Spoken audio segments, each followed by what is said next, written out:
जरांगेंच्या उपोषणाचा 9वा दिवस. सगळे सोयरे कायद्याची अंमलबजावणी होईपर्यंत आंदोलन सुरूच ठेवणार, तर 20 तारखेनंतर पुढील आंदोलनाची दिशा ठरवणार. एबीपी माझाला जरांगेंची माहिती.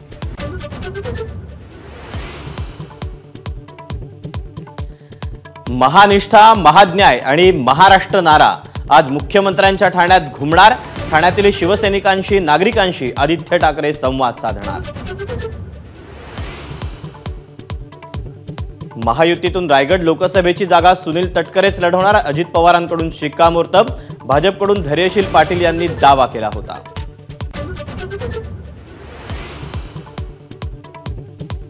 भाजपच्या राष्ट्रीय अधिवेशनाची आज सांगता. पंतप्रधान मोदींच्या भाषणाने अधिवेशनाचा समारोप, तर दुपारी भाजप शासित राज्यांच्या मुख्यमंत्री उपमुख्यमंत्र्यांची बैठक.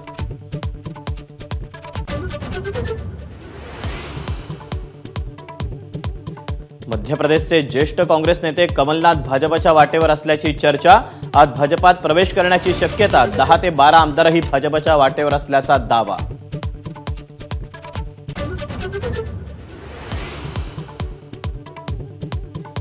राष्ट्रवादी पक्ष आणि चिन्हाच्या याचिकेवर उद्या सुनावणी. चिन्ह, पक्ष अजित पवार गटाला. या विरोधात शरद पवार गटाची सर्वोच्च न्यायालयात याचिका.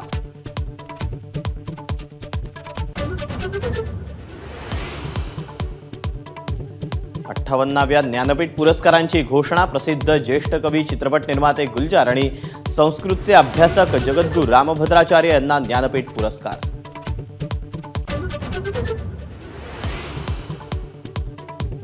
इंग्लंड विरुद्धच्या तिसऱ्या कसोटीत भारताची 322 धावांची आघाडी. तिसऱ्या दिवसाचा खेळ संपला तेव्हा भारताची दुसऱ्या डावात 2 बाद 196 धावांपर्यंत मजल.